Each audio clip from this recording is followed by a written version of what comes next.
Hi viewers, இன்னைக்கு நம்ம பார்க்க போறது நெஞ்ச பதபதைக்க வைக்கிற ஒரு த்ரில்லர் படத்தோட கதையை தான். ஒரு பழமையான சர்ச்சில் ஒரு கன்னியாஸ்திரி தற்கொலை பண்ணிக்கிறாங்க. அவங்களோட தற்கொலையில மர்மம் இருக்கிறதா சந்தேகமும் பண்றாங்க. வாட்டிகன்ல இருக்கிறவங்க ஃபாதர் பர்க்க கூப்பிட்டு கன்னியாஸ்திரி இறந்ததுக்கான உண்மையான காரணத்தையும் அவங்க இருந்து திருச்சபை புனித தன்மையோட இருக்கா இல்ல தீய சக்திகளோட ஆதிக்கம் அதிகமா இருக்கான்னு தெரிஞ்சுக்கிறதுக்காக ஃபாதர் பர்க்கு உதவியா ஒரு யங்கான நன்னையும் ரொமானியாவுக்கு அனுப்புறாங்க. திருச்சபைக்கு போற ரெண்டு பேரும் பிரச்சனை கண்டுபிடிச்சு தீய சக்திகளை அழிச்சாங்களா இல்ல தீய சக்திகளை சமாளிக்க முடியாம உயிரை விட்டாங்களாங்கிறது இந்த நன்னுங்கிற படத்தோட கதை. படத்தோட முழு கதையும் கேட்கறதுக்கு முன்னாடி சேனலை சப்ஸ்கிரைப் பண்ணாம பாத்துட்டு இருந்தீங்கன்னா சப்ஸ்கிரைப் பண்ணிருங்க. அப்படியே லைக்கும் ஷேரும் பண்ணிருங்க. வாங்க இப்ப முழு கதையையும் பார்க்கலாம். இரவு நேரத்துல அடர்ந்த காடுகளுக்கு நடுவுல கோட்டையில இருக்கிற திருச்சபையை காட்டுறாங்க. அதை பாக்குறப்போ யாருமே ரொம்ப வருஷமா யூஸ் பண்ணாம பாலடைஞ்சு போன மாதிரி இருக்கு. அப்படியாப்பட்ட இடத்துல ரெண்டு கன்னியாஸ்திரிகள் எதையோ தேடி போறாங்க. அதுல ஒரு கன்னியாஸ்திரி கிட்ட சீக்ரெட் டோரோட சாவி இருக்கும். அதை எடுத்துக்கிட்டு இருண்டு கிடக்குற ஒரு டனல்குள்ள போவா. இன்னொரு கன்னியாஸ்திரி உள்ள போன கன்னியாஸ்திரிக்கு எதுவுமே நடக்க கூடாதுன்னு ப்ரே பண்ணிக்கிட்டு வெளியவே இருக்கா. டனல்குள்ள போன கன்னியாஸ்திரிய கொஞ்ச நேரத்திலேயே பேய் கொள்ள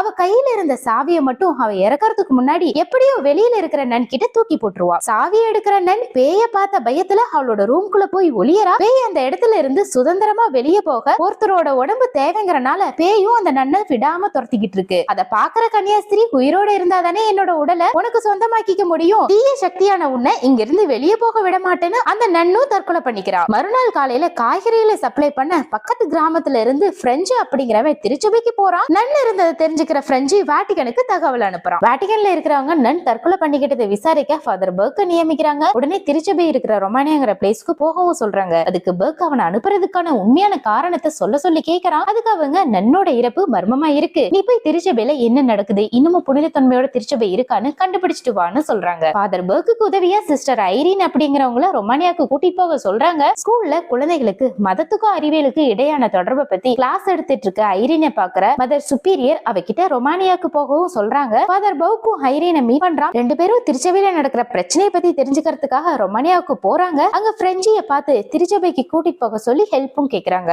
ஆரம்பத்துல திருச்சபைக்கு போறதை நினைச்சாலே பயமா இருக்கு, நான் வரமாட்டேன்னு சொல்ற பிரெஞ்சி ஹெல்ப் கேட்கறது சர்ச் ஃபாதர்னு தெரிஞ்சதுக்கு அப்புறம் ரெண்டு பேரையும் திருச்சபை இருக்கிற இடத்துக்கு கூட்டிட்டு போறான். கிராமத்துல இருந்து ரொம்ப தூரம் தள்ளி இருக்கிற திருச்சபைக்கு சில மலைகளை கடந்து ஒரு சின்ன வண்டி பாதையில கூட்டிட்டு போறான். அப்படி போயிட்டு இருக்கப்போ சிஸ்டர் ஐரீன் பிரெஞ்சு கிட்ட பிரெஞ்சு நாட்டை விட்டுட்டு நீ எப்படி இந்த பிளேஸுக்கு வந்தேன்னு கேக்குறா. அதுக்காக புதையல தேடுறதா என்னோட வேலை, ஒரு நாள் இந்த ஊருக்கு வந்தேன் அப்படியே செட்டில் ஆயிட்டேன்னு சொல்றான். ஐரீன் கிட்ட அவனும் எத்தனை வருஷமா நன்னா இருக்கீங்கன்னு கேக்குறா. நான் இன்னும் பயிற்சி தான் எடுத்துட்டு இருக்கேன், நன்னாகலன்னு சொல்றா. அதை கேட்ட ஃபாதர் பர்க் இன்னும் தற்காலிக உறுதிமொழி கூட எடுக்கலையான்னு கேக்குறாரு. அவ இல்லைன்னு சொல்லுவா. அவங்க போன குதிரை வண்டியும் நிக்குது, அதுக்கு மேல குதிரை வண்டி போகாதுன்னு பிரெஞ்சு சொன்னதுனால மூணு பேர் இறங்கி திருச்சபைக்கு நடந்து போறாங்க. திருச்சபையில நடக்கிற அமானுஷ்ய சக்தியை தெரிஞ்சுக்கதான் என்னை இங்க அனுப்பியிருக்காங்க, அதை கண்டுபிடிக்கிறதா நம்மளோட வேலைன்னு சொல்லுவாரு. திருச்சபையும் வந்துரும். சிதைஞ்சு கிடக்கிற கட்டடத்தை பாக்குற மூணு பேரும் போர்னால ஏற்பட்ட குண்டுவெடிப்பு பாதிப்புனால சிதைஞ்சு போய் இருக்குன்னு பேசிக்கிட்டு இருக்காங்க. சரி வந்த வேலையை பாக்கலான்னு பிரெஞ்சு பத்திரப்படுத்தின இறந்து போன நன்னோட பாடிய பாக்க மூணு பேரு போய்கிட்டு இருக்காங்க. அப்போ நன்னோட பாடி உட்காந்துருக்கும். அதை பார்த்து திடுக்கிடுற பிரெஞ்சு நான் பாடியை படுக்க வச்சுட்டு தான் போனேன், இப்ப என்னடானா உட்கார்ந்த மாதிரி இருக்குன்னு கொஞ்சம் ஜெர்க் ஆகிருவான். அதை பாக்குற ஃபாதர் பர்க் இறந்தனால எலும்பெல்லாம் முறுக்கேறி இருக்கும், அதனாலதான் இப்படி நடந்தது, நீ பயப்படுற மாதிரி எல்லாம் ஒண்ணு இல்லைன்னு சொல்றாரு. நன்னோட பாடியை செக் பண்ணி பாக்குறாரு. அப்ப நன்னோட கையில இருந்த சாவியை பாக்குற பர்க் எதுக்காக இறக்குறப்போ கையில சாவியை பிடிச்சுக்கிட்டு இறந்திருக்கணும்னு சந்தேகப்பட்டு சாவியை எடுத்து வச்சுக்கிறாரு. மூணு பேரும் இறந்து போன நன்னோட உடம்ப பக்கத்துல இருக்கிற கல்லறையில அடக்கம் பண்றாங்க. அங்க இருக்கிற கல்லறையில மணி இருக்கிறத கவனிக்கிற ஐரீன் கிட்ட ஃபாதர் பர்க் அந்த மணியெல்லாம் பிளேக் டைம்ல இருந்தவங்கள அடக்கம் பண்றதுக்கு வச்சதுன்னு தப்பி தவறி உயிரோட இருக்கிறவங்கள புதைச்சிட்டா அந்த மணியை அடிக்கிறது மூலமா உயிரை காப்பாத்திக்க முடியும்னு எக்ஸ்பிளைன் பண்றாரு. இனி இந்த திருச்சபையில என்ன நடக்குதுன்னு விசாரிக்கலான்னு அங்க இருக்கிற மதர் சுப்பீரியரை பார்க்க மூணு பேரும் போறாங்க.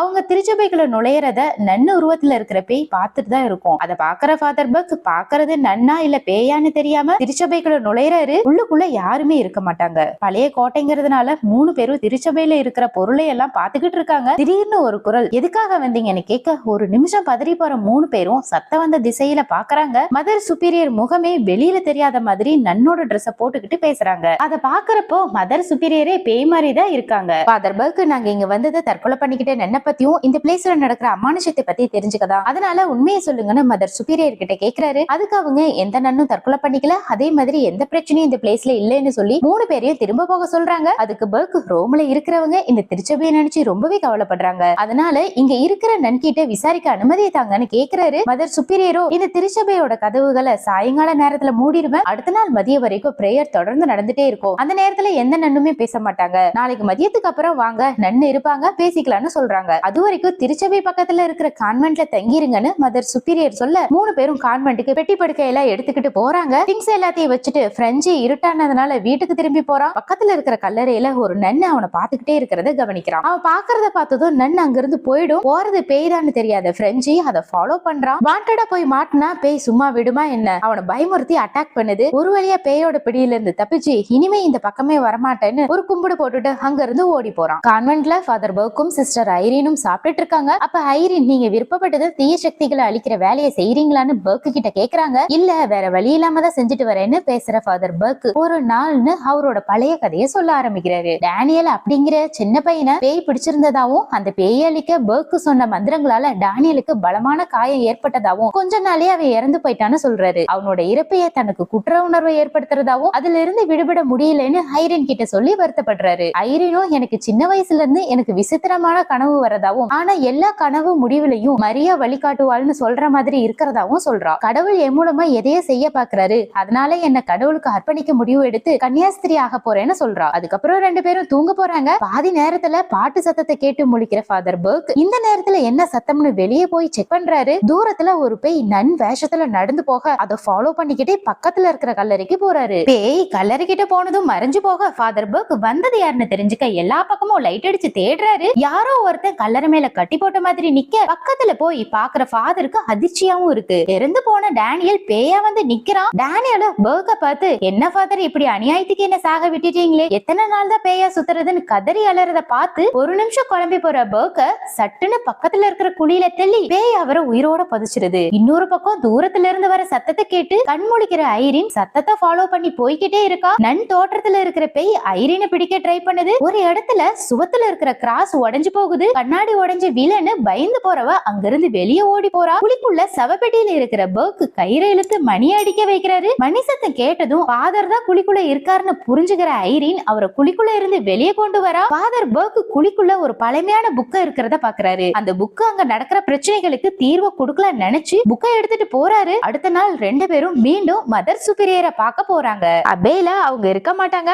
ஐரீன், நான் போய் எங்க இருக்காங்கன்னு செக் பண்றேன்னு தேடி போறா. அப்படி போறப்போ ஃபாதர் பர்க் அவளோட கையில தற்கொலை பண்ணிக்கிட்ட நன் கையில இருந்த சாவியை கொடுத்து அந்த சாவிக்கான பதில மத்த நன்னு கிட்ட கேட்டு பாருன்னு கொடுத்து அனுப்புறாரு. அதை வாங்குற ஐரீன் மதர் சுப்பீரியரை தேடி போறா. அப்போ பிரேயர் ஹால்ல ஒரு நன் பிரேயர் பண்றத ஐரீன் பாக்குறா. அவங்க கிட்ட பேச ட்ரை பண்றா. அங்க வர ஓனாங்கிற நன் ஐரீனை தடுத்து நிறுத்துறா. திருச்சபையில கடைபிடிக்கிற நடைமுறைகளை ஐரீனுக்கு எடுத்து சொல்லிட்டு இருக்கா. அந்த திருச்சபையில பல நூற்றாண்டுகளா தொடர்ந்து இடைவிடாம பிரேயர் நடக்கிறதாவும் அங்க இருக்கிற சிஸ்டர்ஸ் எல்லாம் மாத்தி மாத்தி ப்ரே பண்ணுவாங்க. அப்படி ப்ரே பண்ணும் போது யாரும் அவங்கள தொந்தரவு பண்ண கூடாதுன்னு சொல்லி ஐரீனை ஓனா தனியா பேச கூட்டிட்டு போறாங்க. பேயோட அட்டாக்ல இருந்து தப்பிச்சு போன பிரெஞ்சி அவனோட கிராமத்துல இருக்கிற பார்ல உட்கார்ந்துருப்பான். அவங்கிட்ட பார் ஓனர் திருச்சபையில தீய சக்திகள் இருக்கிறதாவும் அது கொஞ்சம் கொஞ்சமா கிராமத்துக்குள்ள வந்து பாதிப்பை ஏற்படுத்த தொடங்கிருச்சுன்னு சொல்றாரு. திருச்சபையில ஃபாதர் சவப்பெட்டிக்குள்ள இருந்து எடுத்த பழைய புத்தகத்தை வச்சுக்கிட்டு அந்த திருச்சபையில உலாவறது என்னன்னு தேடுறப்போ அங்க வாழக்குங்கிற பேய் இருக்கிறது தெரிஞ்சுக்கிறாரு. அந்த வாழக்கு தான் நன் உருவத்துல சுத்திக்கிட்டு இருக்குன்னு படிச்சு பார்த்து தெரிஞ்சுக்கிறாரு. ஆனா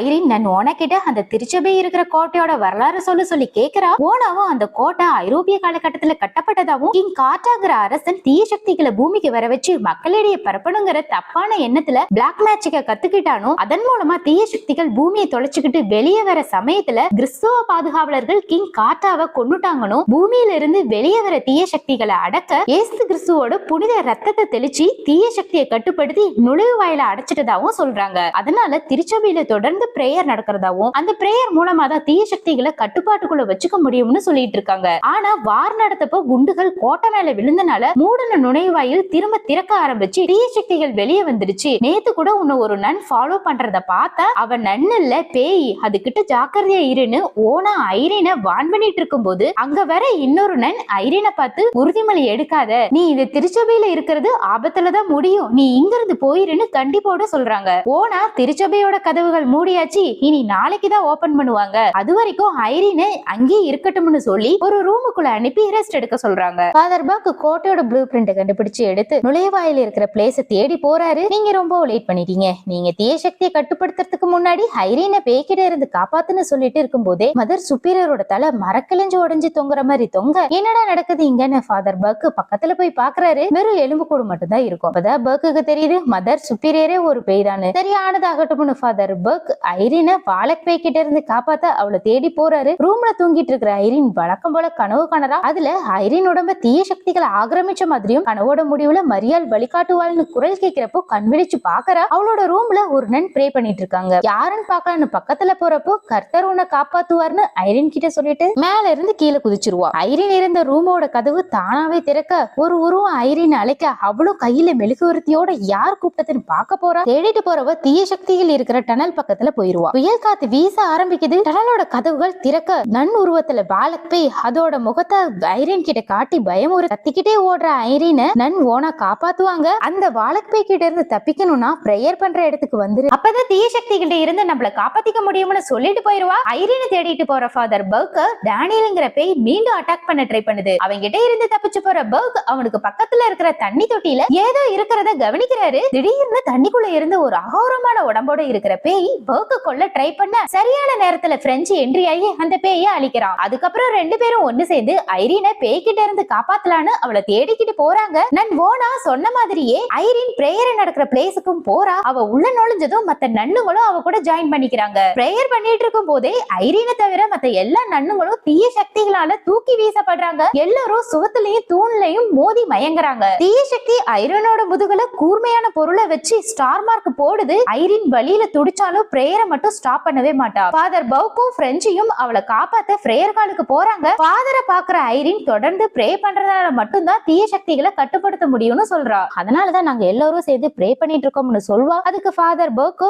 என்னமா சொல்ற, இங்க இருக்கிறது நீ மட்டும் தானே, வேற யாரு இருக்கான்னு பிரேயர் கால சுத்தி பார்த்துக்கிட்டே சந்தேகத்துல கேக்குறாரு. ஐரோனு திரும்பி பாக்குறா. அவ கூட சேர்ந்து ப்ரே பண்ண எல்லாரும் காத்துல காணாம போயிருவாங்க. அப்பதான் 3 பேருக்கும் புரியுது அந்த திருச்சபையில எந்த நன்னும் உயிரோட இல்ல. தற்கொலை பண்ணிக்கிட்டே இருந்த விக்டோரியா தான் அங்க இருந்த கடைசி நன்னு. இனியும் தாமதிக்காம தீய சக்திகள் அழிக்கிறத பத்தி யோசிக்கலாம்னு சொல்றாரு. தீய சக்திகள் வெளியே வராம நுழைவாயில உடனடியா மூடியாகணும்னு ஐரின் சொல்லுவா. அந்த நுழைவாயில மூடணும்னா இயேசு கிறிஸ்துவோட புனிதரத்தை இருக்கிற பாட்டில கண்டுபிடிக்கணும்னு சொல்றவ அவ கையில இருக்கிற சாவிய ஃபாதர் கிட்ட காட்டி நுழைவாயில் எங்க இருக்குன்னு தெரியும், அது டனல்ல இருக்குன்னு சொல்லிக்கிட்டு இருக்கா. அதை கேட்டதும் தேட போலாம்னு கூப்பிடுவா. புனித ரத்தத்தை கண்டுபிடிக்கிறதுக்கு முன்னாடி முதல்ல நான் நன்னாகிறதுக்கான உறுதிமொழி எடுக்கணும், அப்பதான் திருச்சபையில இருக்கிற பேயை அழிக்க முடியும்னு ஃபாதர் கிட்ட சொல்றா. அவரும் அவ நன்னாகிறதுக்கான உறுதிமொழியை எடுத்துக்க வைக்கிறாரு. அதுக்கப்புறம் 3 பேரும் இயேசு கிறிஸ்துவோட ரத்தத்தை தேட டனல்குள்ள போறாங்க. உள்ள ஒரு இடத்துல மரியாவோட சிலை இருக்கிறத பாக்குற ஃபாதர் பர்க் அந்த சிலையோட கைவிரல்ல சூரிய ஒளி பட்டு அது எதிரில இருக்கிற சுவத்துல பிரதிபலிக்கிறத கவனிக்கிறாங்க. அப்ப ஐரின் கனவுல வர மரியாள் வழிகாட்டுவாங்க அப்படிங்கறதுக்கு அர்த்தம் இதுதானு புரிஞ்சுக்கிற ஃபாதர் பர்க் சுவத்துக்கு இடையில இருக்கிற கேப்ல சாவிய போட சொல்லி ஐரின் கிட்ட சொல்றாரு. அவளும் ட்ரை பண்றா. கதவும் ஓபன் ஆகுது. அதை எடுக்கிற ஃபாதர் பர்க் இயேசுவோட புனித ரத்தத்தை ஏந்திர தகுதி ஃபாதரான என்கிட்ட இல்ல, அதை ஏந்திர முழு தகுதி உன்கிட்டதான் இருக்குன்னு ஐரின் கிட்ட கொடுத்துருவாரு. இயேசுவோட ரத்தம் கிடைச்சிருச்சு, இன்னும் தீய சக்திகளோட நுழைவாயில கண்டுபிடிக்கலான்னு 3 பேரும் டனல்குள்ள இருக்கிற ரூம தனித்தனியா தேடுறாங்க. 3 பேரையும் தீய சக்திகள் பயமுறுத்தி அட்டாக் பண்ண ஆரம்பிக்குது. ஐரின் பயத்துல மெல்ல நடந்து வெளிச்சத்துக்காக மெழுகுவர்த்தியை ஏத்துறா. அவளுக்கு பக்கத்துல திடீர்னு ஒரு மெழுகுவர்த்தி எரிய ஆரம்பிக்குது. பக்கத்துல போய் பார்த்தா ஐரினோட முதுகுல வரைஞ்ச ஸ்டார் தரையில வரைஞ்சிருக்கும். அந்த ஸ்டார்ல போய் ஐரின் சிக்கிக்கிறா. அதுல இருந்து வெளியேறலான்னு ட்ரை பண்ணி பாக்குறா. ஆனா அந்த இடத்துக்கு நிறைய பேய்கள் நன்வடையில தோன்றி நின்னுகிட்டே இருக்கு. இனி தப்பிக்க முடியாதுன்னு ஐரினும் அந்த ஸ்டார் மேலே நின்றுவா. ஐரின் கிட்ட போக விடாம ஃபாதர் பர்க் டேனியல பயமுறுத்தி கொல்ல முயற்சி பண்றா. ரொம்ப நேரம் போராட்டத்துக்கு அப்புறம் டேனியலோட பிடியில இருந்து ஃபாதர் பர்க் தப்பிச்சு போறாரு. ஐரினை காப்பாத்த பிரெஞ்சு பேயை எதிர்த்து சண்டை போடுறதுக்கு கண்ணை நீட்டுறா. எல்லா பையும் முகமூடி போட்டதுனால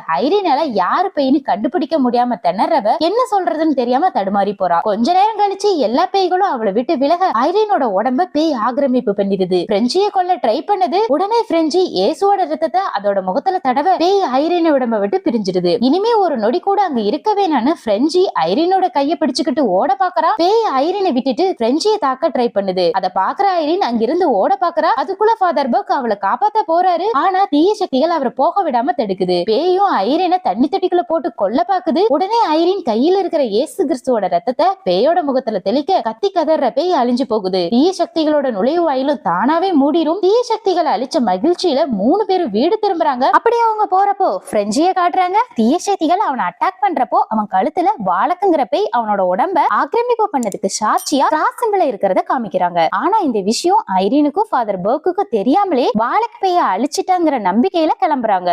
ஐரின் அவங்கிட்ட இனிமேல இந்த கிராமத்துல இருக்க போறியான்னு கேக்குறா. இல்ல நான் என்னோட சொந்த கிராமத்துக்கு போலாம்னு இருக்கேன்னு சொல்றான். அந்த இடத்தை விட்டு 3 பேரும் போறதோட படம் முடியுது.